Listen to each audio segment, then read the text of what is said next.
We're going to be kicking things off with our baseball bros, DraftKings contributors, Kenny Ducey and Nick Friar, and RotoWire's Erik Halterman. Guys, we have a 13-game main slate today, so let's get to it with some price check. We're starting with a pitcher you like priced over 8K. So, Kenny, you got 12 guys to choose from, but do you have to pay up for Framber, even though the Astros train is going to be kind of like chalky here, we know? Yeah, I'm not paying up for Framber Valdez. I'm paying up for a different lefty. It's Carlos Rodon at 10.7K. I know, again, he's probably going to be chalky as well. I mean, Carlos Rodon's been red hot right now, 1.86 ERA. He's in contention to be one of the best pitchers in baseball. But you look at the last 3 outings, they've been absolutely outstanding. He recently shut down said Astros for a run over 7 innings, 3 hits. So why can't he do it against the Seattle Mariners at home when the Seattle Mariners are 25th in WRC plus the left-handed pitching? I don't see any reason why he can't. This is just a lineup that has fallen off the pace significantly that they put up earlier in the season. And Rodon's a guy with the high strikeout upside against some high strikeout bats that I think is going to have a very good start tonight.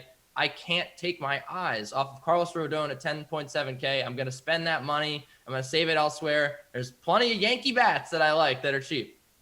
All right, Nick, 2 guys who are over 10K. He's one of them. Are you going to go with one of those guys? No, I'm not going either one of them. I'm actually going to go with Chris Paddock tonight because he's going up against the Diamondbacks, and they have the worst OPS against right-handed. I'm sorry, second worst OPS against right-handed pitching over the last couple of weeks. They're the only team with an ISO under 100 over the last couple of weeks against right-handed pitching. And then when it comes to strikeouts too, 7th worst in plate appearances per strikeout rate against right-handed pitching over the last couple of weeks. So the Diamondbacks are not good right now. And then Paddock is coming off an outing where he just struck out 11 against the Reds, got over 25 DK fantasy points in that one, had 9 strikeouts in the outing before against the Mets, 25 DK fantasy points in that one as well. And those are 2 teams that they're not nearly as bad against right-handed pitching as the Diamondbacks are. So I like picking on the Diamondbacks in general, and I'm going to do that tonight with Paddock.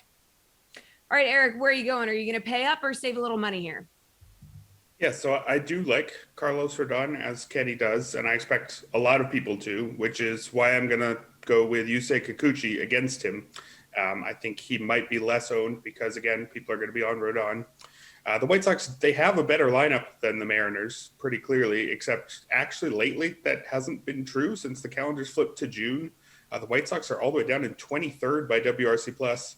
Mariners are up at 16th, which is surprisingly respectable. Again, I'm not looking at those 3 weeks and saying the Mariners have a better lineup, but that's at least something. Kikuchi's facing a cold team, and I really think he is quite good. I think everything he's done this year is legitimate. 3.46 ERA, which is a big improvement from his 5.17 ERA last season. But if you look at some of his ERA estimators last year, he's more or less the same guy. In fact, FIP for him last year was down at 3.30. So you could say he's a tiny bit worse. Probably not quite accurate there, but most of his underlying numbers are more or less the same or slightly better. He's got a career high 25.3% strikeout rate, which is about a tick better than last year. Not walking guys too much, 8.1%, and a career high by 0.1% ground ball rate at 52.1%. He's also pitching in a pitcher-friendly park and has allowed just 1 earned run on 7 hits in his last 2 starts. So I think a lot of reasons to like Kikuchi here, especially if other people are looking at the opposite side of the same contest. All right, let's move on to hitters. Nick, a guy who's over 5K that you're interested in. Yeah, I like Matt Olson tonight at 5.4K going up against Johnny Cueto and the Giants. Olson's taken Cueto deep a couple times, and only 6 plate appearances against him so far in his career. And against righties last week, Olson, he has a teammate who's a little bit hotter against right-handed pitching. But we'll talk about him in a second. But Olson right now has a 1.084 OPS against righties over the last couple of weeks. His ISO is over 300 right now. I mean, and even then, he's still not one of the guys who's hitting righties best over the last couple of weeks. There's Schwarber's up there. But anyways, and Olson's done well against left-handed pitching too. He's doing better against lefties. So whoever the Giants throw at him tonight after he sees Cueto, he's not going to have any issues with. So I'm very comfortable spending 5.4K on Matt Olson tonight. All right, Erik, who are you going to pay for? Yeah, Olson was on my short list, but I'm going to pay up for Vlad Jr. tonight. Pretty much a good idea almost all the time, especially when you're facing Matt Harvey, whose ERA starts with a 7. In fact, it's a 7.80.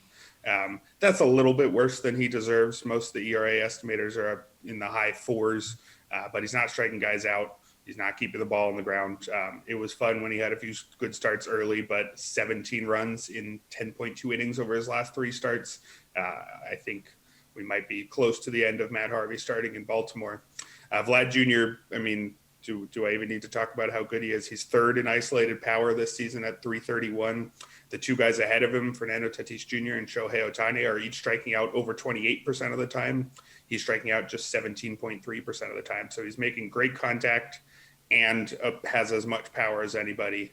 And he's only getting better as the season's gone on, a 224 WRC plus in June. So I like him every night. I especially like him against Matt Harvey. All right, Kenny, who are you targeting and why is it Giancarlo Stanton?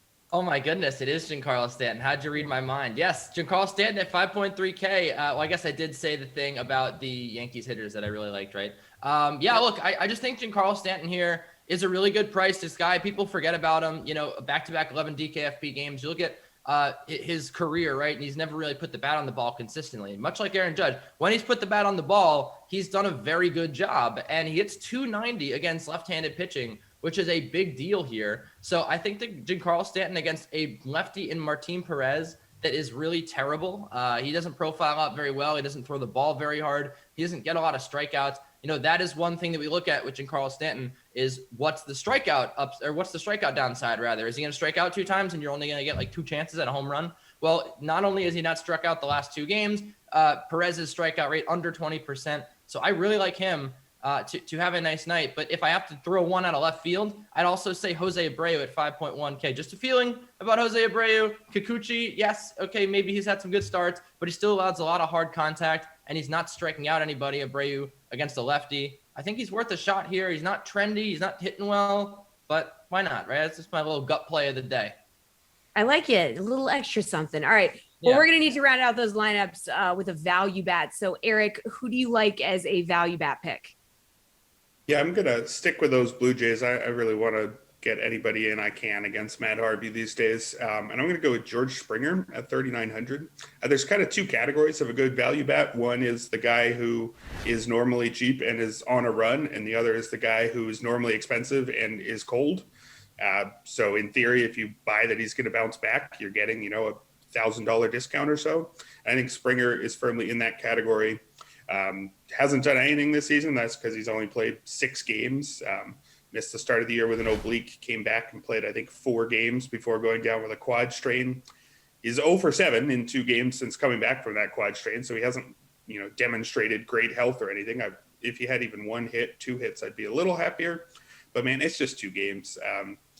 I'm not willing to say that he's clearly not at 100%. And even if he's at 95%, I mean, this is a guy who'd normally be in the high 4,000s at a 953 OPS over the last 2 seasons. So I'm willing to take that bargain, even if he hasn't fully demonstrated that he's bounced back. Maybe 2 or 3 more hitless games and I'd be off him, but it's just 2 games. I'm totally fine with a guy like this.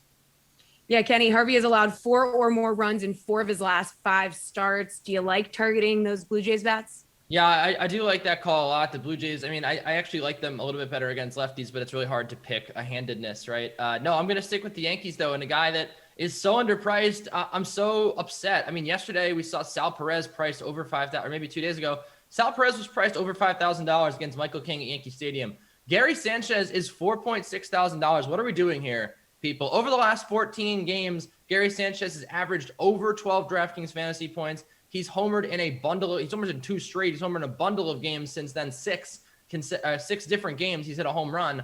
So, I mean, this guy is just red hot right now. I think everybody who plays daily fantasy knows what this guy's capable of when he's seeing the ball well, and it's very clear that he's doing so. You look at his career, the splits against lefties, not as good over his career, but this year he's hit lefties better than he's hit righties. And you look at, again, Martin Perez, a hard hit rate near 40%, barrel rate over 8%. This guy loves to give up hard contact, and he does not strike anybody out. The Yankees' big power bats, Giancarlo Stanton, Aaron Judge, Gary Sanchez, you're scared when they go up against a guy with a high whiff rate, a high strikeout rate. That is not Martin Perez. Martin Perez likes to pitch to contact, and Gary Sanchez is going to put a lot of contact out there tonight, and it's going to be hard contact, and one of those balls might just leave the yard. I just don't know how you don't get this guy in your lineup at $4,600. It just doesn't make any sense why he's priced this way. All right, Nick, a value bat. Who you going with? Well, I like Gio Urshela in that game if he plays, but he's day-to-day right now dealing with that shin issue after he fouled a ball off his leg the other night. So I really like Urshela, but the pick I'm going to throw out there actually contradicts Kenny's because Sean Murphy is $600 cheaper on DraftKings, and he's going up against a righty, and Schwarber's the best hitter against right-handed pitching over the last couple weeks, right? Maybe the last month, whatever. But over the last couple weeks, Schwarber's the best hitter against right-handed pitching. Sean Murphy is right after him. He has a 1.686 OPS against righties over the last couple weeks and a ridiculous ISO. It's like 700 right now. So he is crushing those guys. I would go with Sean Murphy at my catcher over Gary Sanchez tonight because there are 11 catchers higher priced than him. So Sanchez, yeah, maybe he works out, but I think Murphy right now going up against a righty, I have to go with that, especially coming off a night off too. All right, before we let you guys go, let's take a gander at the sportsbook side of things. So Kenny, what's your favorite MLB bet for tonight? I kind of like this A's Giants over. It's only set at 7.5. And the reason why is the Giants, they're sixth in WRC plus against left-handed pitching. Sean Manaea has been on fire lately, but we've seen this season that he's been prone to some bad starts. And I think in San Francisco, in a rivalry game against a San Francisco Giants team that should be hitting the ball well right now, I do think that he gives up some runs here. And on the other side of the coin, Oakland's been just as hot. Johnny Cueto's been kind of on and off this year. I just feel like this total is paying too much respect to Johnny Cueto and maybe a little too much to Sean Manaea. I mean, this guy has really strung together some good outings against bad teams. So I think that he might be due for a little bit of regression here.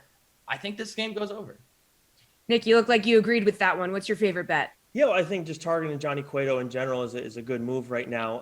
I am actually going to go back to the Padres game. And I'm going to go back to Paddock. I like his strikeout prop right now at 5.5. I mean, I highlighted a lot of the reasons why he should have a long outing. He should have plenty of time to get at least 6 strikeouts tonight, but I don't think he needs any extra help. Again, he got 11K. He's hit that over his last 4 starts. Now, one of those was against the Cubs, but that was 4 starts ago. I know they're striking out a ton, but the Reds are not against right-handed pitching, and the Mets have not been as much as the Diamondbacks. So I have no problem picking on this lineup in multiple ways tonight, and I'm going to do that with Paddock again, going with the over on his strikeout prop at 5.5. Eric, where are you going? Yeah, I'm liking the under in the Royals-Rangers game. It's under 8. The teams are averaging 8.2 runs per game, so just about all it would take is an average scoring day for these two teams to hit it. And I think there's something there with both pitchers, even though their ERAs are pretty mediocre. Mike Minor for the Royals, 4.48 ERA, is about half a run higher than some of the estimators. FIP and XFIP have him just over 4. His strikeout rate, 25.8%, and his walk rate, 7.0%, are both a tick or two above league average. That looks like a pretty good picture. Ground ball rate is low, but not shockingly low at 37.8%. And he's pitched a bit better lately in his last 3 starts, a 3.26 ERA. So I think he's totally fine against a lineup that can't hit very well in the Rangers. And on the opposite side, Dane Dunning, 4.71 ERA, but that's about a run and a half higher than his FIP. And XFIP is only a little bit above that. He's pretty similar, strikeout rate and walk rate, just about a tiny bit better than league average on both, 24.8% for the strikeout, 8.0% for the walks. But he's also a high ground ball guy, just above 55%. In June, he has an ERA about 4.5, but again, his FIP down at 3.66. So it seems like he's been a bit unlucky all year. So with something there with both starters in a pitcher's park now in Texas, I don't think we're actually going to see all that many runs.